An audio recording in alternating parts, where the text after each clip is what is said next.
Hi ka-aliens! Another day, another food trip.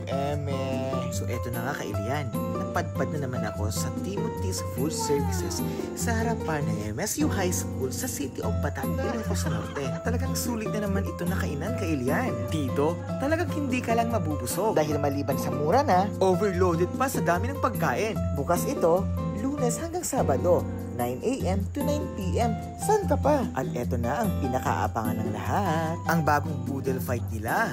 Sama-sama, salo-salo, at talagang busog-lusog. Tikman na natin!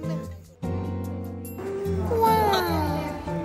Kaya kung gusto mong tumigim ng masarap, sulit, at pampamilya o barkadahan na kainan, tara na sa Timothy's Food Services. Ang reopening nila ay sa July 28 na.